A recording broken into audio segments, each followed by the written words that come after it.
je parle du président de la République, mon rôle est de le tutoyer. Pour qu'ils comprennent les principes qui doivent toujours renouveler les principes qui doivent guider la République. C'est nous les théoriciens, les penseurs, les philosophes qui avons pensé la République. Ne croyez pas que vous, les opportunistes qui venez là, vous pouvez parler de la République, vous pouvez parler des présidents, vous pouvez parler des ministres au même titre que nous, qui les avons conçus. J'ai été éduqué pour voir clair dans mes opinions, pour dénicher dans les vôtres où est-ce qu'il y a le biais et de vous le révéler. C'est à ce titre-là que j'ai l'autorité de vous parler, l'autorité morale et intellectuelle de vous parler, monsieur. C'est ce qu'il voulait avoir dit d'entendre. L'autre chose, c'est que lorsque vous parlez du président de la République, j'étais vraiment scandalisé. Sam, c'est vrai, il y a quelques années, je voyais en lui un grand esprit critique. Mais quand vous venez ici, sur cette salle, dans cette auguste assemblée où on discute des choses de l'État, de la République, du bien commun, de l'intérêt général, et que des gens se mettent à demander des cartons d'invitation, bon, ça déprécie notre hauteur. Que vois-je là? Vous m'avez dit qu'il y aura des députés, il y aura des grandes personnes ici. Je ne vois que, je n'écoute que des bourdonnements de la gourmandise qui survolent le ciel de l'imposture. Et on ne peut pas ne pas le reconnaître. Vous parlez d'honorabilité. Où est l'honorabilité s'il n'y a pas la bonté? Où est l'honorabilité s'il manque le sens de l'honneur?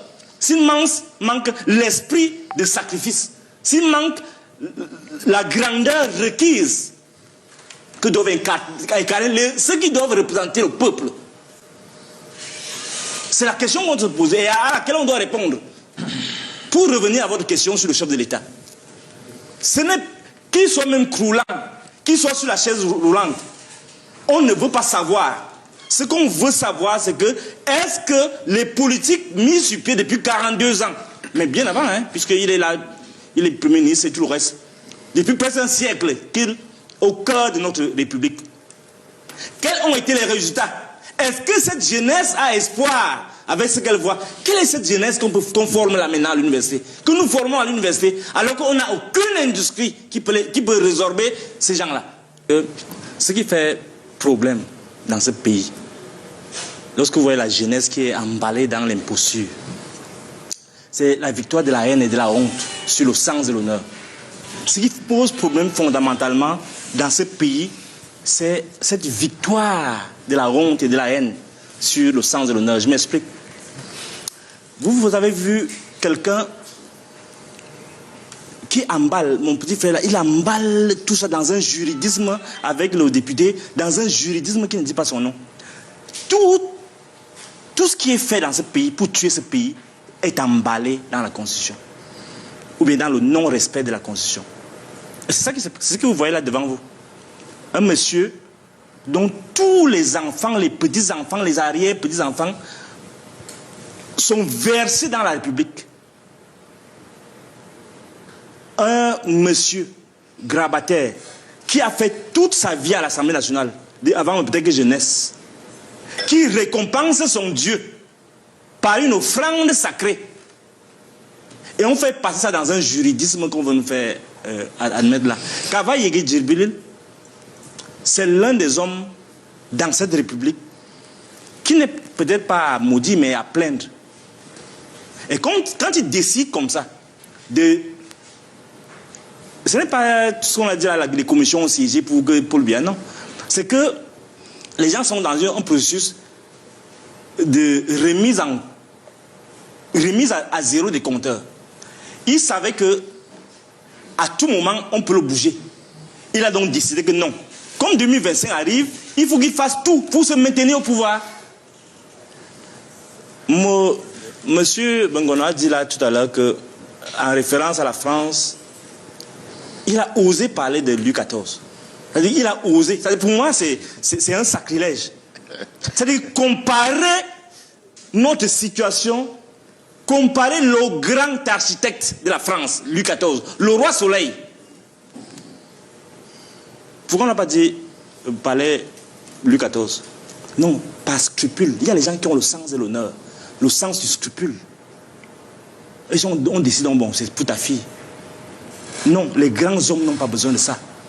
D'ailleurs, je peux vous dire, malgré toutes les précautions que vous allez prendre, vous avez dit tout à l'heure, M. Justin Noir, que quand ils vont être au pouvoir, ils vont faire ce qu'ils veulent, ils vont construire l'autre. Non, on va débaptiser ça. Lorsqu'on sera au pouvoir, si Biya ne comprend pas qu'il doit rester comme une dimension majeure de l'histoire de notre pays, en s'en allant, s'il vous plaît, laissez-moi expliquer. Parce qu'il y a ce risque. L'histoire est dialectique. L'histoire avance. Actuellement, nous sommes dans un carrefour de notre avenir. On s'en parle. Si M. Biya ne comprend pas, et c'est turiféraires, tous ces gens qui créent des choses pour le louanger, pour le déifier, ils ne comprennent pas que leur Biya là doit rester comme... Il est dans le passé déjà. Et qu'il doit demeurer comme une dimension de notre histoire, comme une simple marche de notre histoire. Il va demeurer donc comme une sorte de lucarne de notre damnation, c'est-à-dire de sa malédiction. Donc il est question que les gens comprennent ça. Tous les artifices qu'ils vont prendre là, ils doivent lui dire une seule chose. Il doit libérer le penché pour qu'il n'ait notre souffle dans notre pays. Tout ce que vous allez trouver comme accommodement pour le mettre là où il ne doit pas être, ça va échouer après lui. Voilà. Juste vraiment un seul mot. C'est une opinion. Comme je vous ai dit les vôtres. Je vous donne la parole justement pour vous dire que sur cette question, vous aviez déjà pris la parole, exceptionnellement. Parce que c'est pas le débat. C'est pas la thématique principale, mais vraiment, vous allez faire l'effort d'une synthèse. Voilà, justement. Pour préciser, pour ceux qui nous regardent, les grossissements épiques surdimensionnés que j'entends ici, vous savez, il ne faut pas que les gens pensent qu'ils ont le monopole de la bonne pensée. Donc, ceux qui nous regardent doivent savoir que nous sommes dans une république. On ne peut pas être un républicain, un démocrate, et dire ce que je viens d'entendre de la bouche de M. Nkei. Ce que je dis en relation avec le palais Bourbon est un fait historique, M. Nkei, incontestable. Je n'ai pas dit le contraire. Voilà. Donc, mais ne comparez pas avec Biya. C'est le jour et la nuit. C'est ce que je dis simplement. Je vous dis donc à ceux qui nous regardent que le palais de l'Assemblée nationale en France porte le nom de la fille du roi Louis XIV. C'est un fait. C'est un fait. Passez là-bas, vous allez voir que une aide de la République populaire de Chine. Monsieur Nkei, ce n'est pas ça. Louis XIV a construit des vrais palais. Il n'a pas besoin de l'assistance, de la pitié des gens. Est-ce que le palais Bourbon porte le nom de la fille du roi? Non, c'est pas ça la question. Oui, c'est pas ça la question. C'est un fait. C'est tout. Qui construit le palais de Versailles.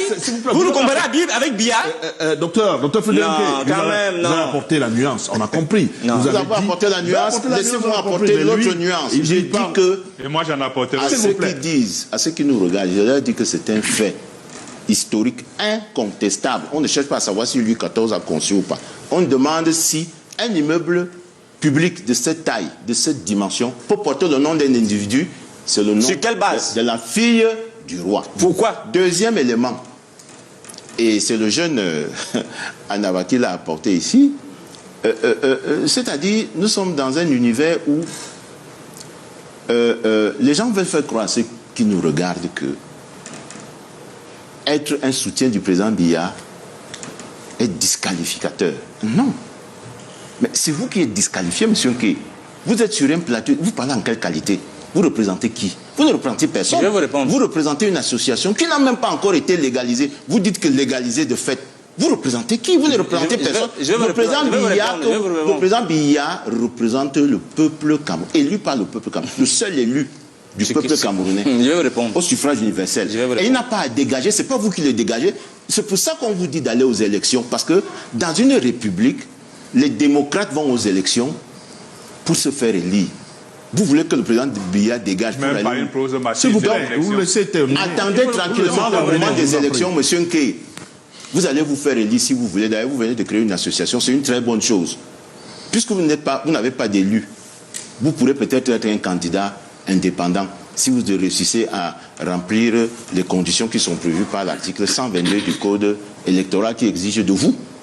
C'est-à-dire ceux qui ont un vote au profil là, 300 signatures, à raison de 30 signatures par région. Des personnalités qui sont des sénateurs, des députés, des conseillers régionaux, des conseillers municipaux, des chefs de premier degré ou des membres des chambres consulaires. Donc, vous ne pouvez pas venir, vous parlez d'où? Vous parlez à un élu du peuple comme Paul Biya. Vous parlez d'où? Posez la question. Je vais vous répondre. Voilà, donc, je vous dis donc que la question qui a été posée, est-ce qu'un édifice de la taille et de l'ampleur et de la magnificence du palais de verre, pas des verres, palais de verre, Paul Biya peut avoir le nom d'un individu? La réponse est oui, parce que ce n'est pas la première fois dans l'histoire d'un pays qu'on le voit. Je n'ai pas regardé la cérémonie, pas par mépris pour le président, parce que j'étais occupé avec mes porcs. C'est plus important. Mais j'ai quand même eu le temps de regarder après, parce que là, sur le vif, je n'ai pas regardé. Mais je vais d'abord répondre à la question de M. Bengono, qui est très importante. À quel titre je lui parle? Je suis le carburant de ta conscience. Je suis l'autorité morale, héritier des grands esprits comme Massène Toa, Boussi, Mononjana, tout cela. C'est moi l'héritier, consacré par eux. Donc, je suis comme le conseiller des princes. Et lorsque je parle du président de la République, mon rôle est de le tutoyer. Pour qu'il comprenne les principes qui doivent toujours renouveler les principes qui doivent guider la République.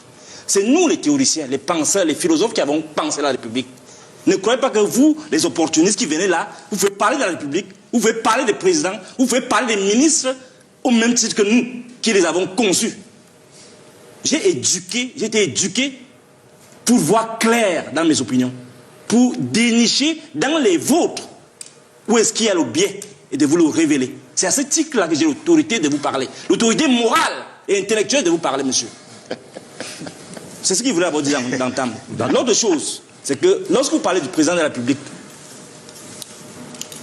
j'étais vraiment scandalisé. Sam, c'est vrai, il y a quelques années, je voyais en lui un grand esprit critique. Mais quand vous venez ici, sur cette salle, dans cette auguste assemblée où on discute des choses de l'État, de la République, du bien commun, de l'intérêt général, et que des gens se mettent à demander des cartons d'invitation, bon, ça déprécie notre hauteur. Que vois-je là? Vous m'avez dit qu'il y aura des députés, il y aura des grandes personnes ici. Je ne vois que je n'écoute que des bourdonnements de la gourmandise qui survolent le ciel de l'imposture. Et on ne peut pas ne pas le reconnaître. Vous parlez d'honorabilité.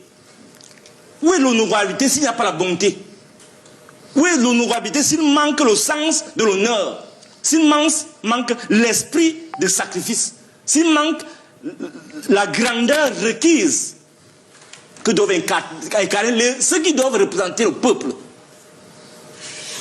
C'est la question qu'on se pose et à laquelle on doit répondre. Pour revenir à votre question sur le chef de l'État, ce n'est qu'il soit même croulant, qu'il soit sur la chaise roulante, on ne veut pas savoir.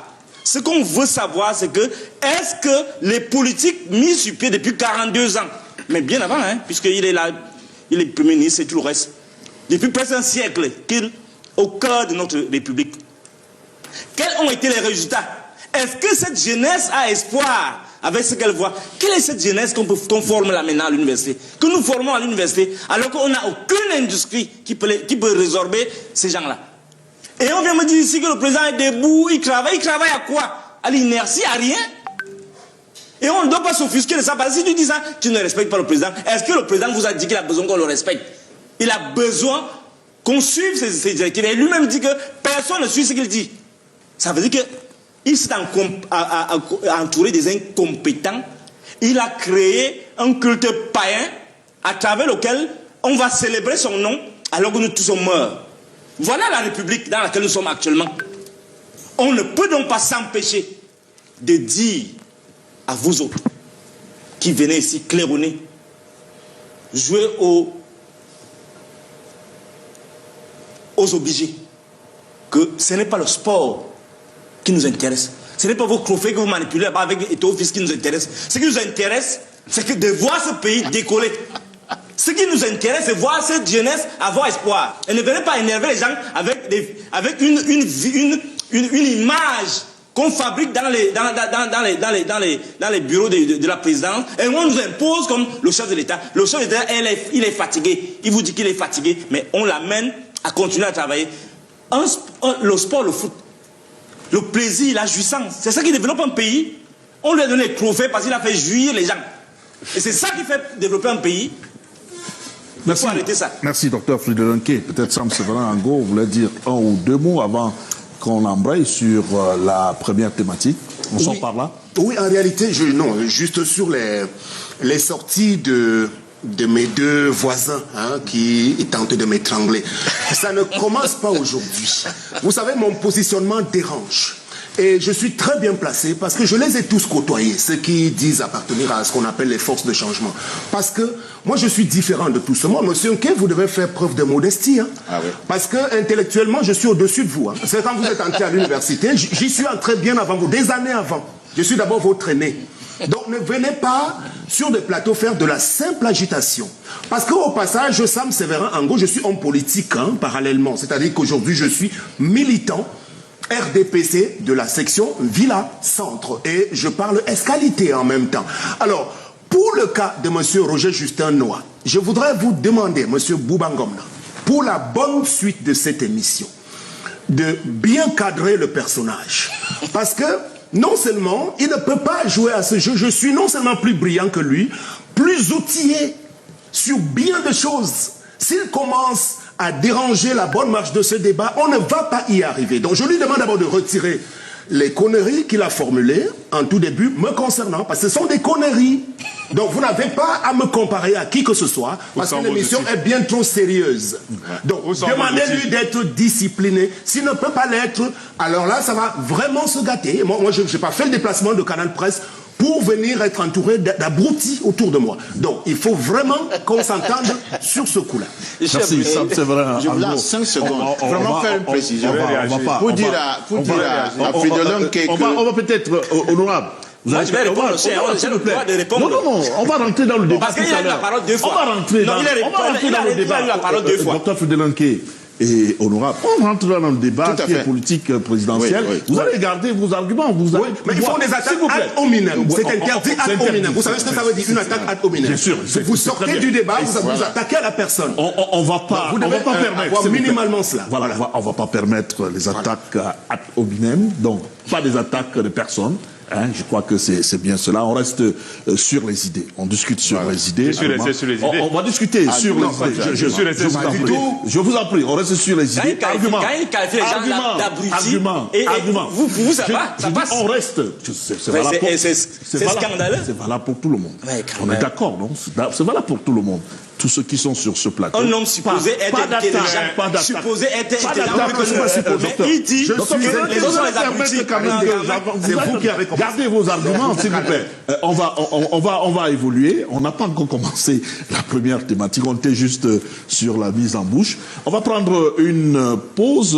Il y a cet élément qu'on n'a pas encore retrouvé, malheureusement, qui va nous planter le décor sur la conférence de presse du président du MRC. Si la réalisation me signale que ce n'est pas possible d'avoir cet élément, on va peut-être directement prendre une autre disposition, c'est-à-dire donner la parole immédiatement au secrétaire général adjoint du MRC qui est sur ce plateau, qui était justement à cette conférence de presse où une disposition de la loi querellée par le MRC qui épingle effectivement Elecam. Alors, Justin Roger Noah, sur cette question, qu'est-ce qui fait problème exactement?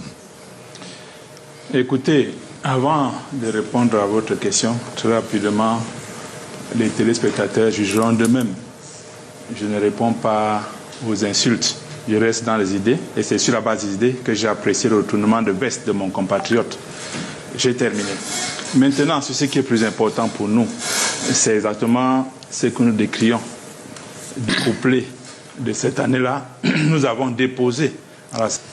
Nous avons choisi depuis de l'organisation les dérives de l'ECAM. Depuis de l'organisation les dérives de l'ECAM.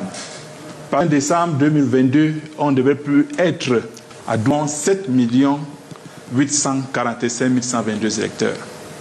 Il vous souvient qu'il y a quelques semaines, il y a quelques semaines, Elecam, après avoir essayé d'ignorer notre réclamation incorrecte,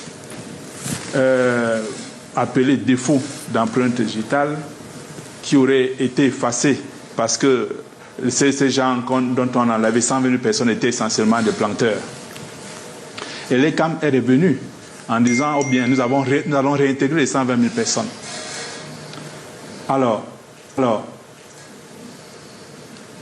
au 31 août 2024, l'ECAM a déclaré que nous avions 8 116 960 inscrits.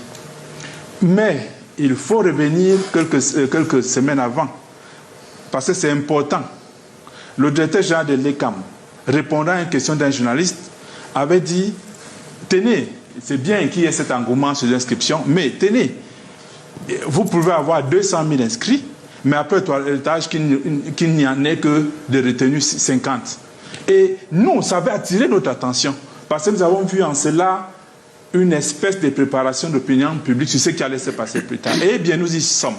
Alors, vous allez permettre, justement, la réalisation me dit que cet élément a été finalement retrouvé. Cet élément va nous donner la quintessence de cette conférence de presse du président du MRC. S'appuyant sur l'article 80 du Code électoral, le président national du Mouvement pour la Renaissance du Cameroun s'en prend à la terminologie employée par le directeur général des élections dans son communiqué du 30 décembre 2024. La loi dit la liste électorale nationale. Le directeur général de l'ECAM dit les listes électorales nationales. Pour Maurice Kamto, l'absence de publication de la liste électorale nationale constitue un manquement grave qui pourrait compromettre la transparence et la crédibilité du prochain scrutin. Correction. Pour corriger ce qu'il qualifie de dérive, le MRC entend mener 2 actions concrètes. D'abord, la saisine du Conseil constitutionnel. Une interpellation officielle du Conseil électoral sera également faite. D'afficher et de la diaspora, arbitrairement exclus et dont l'annonce publique de leur réintégration avait été faite par le directeur général de l'ECAM. En marge des critiques sur le processus électoral du lanceur d'alerte Joe Bayrou. Pour sa vigilance républicaine. De commenter les... Le président de MRC, cet article 80 du cause... Je vais y arriver. On n'a pas beaucoup de temps. Oui, bien sûr, je vais très vite. Permettez-moi, c'est important. Eh bien, nous y sommes. Parce que 746 1918. Ce qui signifie que chaque année, 1918. Ce qui signifie que chaque année, maintenant, tactement, c'est que le Camerounais établi à l'étranger. L'article tactement, c'est que le Camerounais établi à l'étranger. L'article Camerounais établi à l'étranger. L'article 80, le président Kamtola dit très clairement, invite le directeur général, c'est complètement inscrit sur la liste électorale. C'est complètement inscrit sur la liste électorale. Temps de relire encore ce matin. Ils ont complètement inscrit sur la liste électorale. Temps de relire encore ce matin. Ils ont fermé. Temps de relire encore ce matin. Ils ont fermé le siège. Laissez-moi qui vous parle. Portail Aoudja. Mais quand le président arrive avec une heure qui vous parle. Portail Aoudja. Mais quand le président arrive avec une heure de retard, nous l'attendions avant. Nous l'attendions, Sir Maurice Kamto. De retard, nous l'attendions avant. Nous l'attendions, Sir Maurice Kamto. Avant de revenir sur la saisine du Conseil constitutionnel et la requête au Conseil électoral de la loi électorale rentre dans ce qu'on appelle les opérations préparatoires aux élections. Dans ces opérations préparatoires aux élections,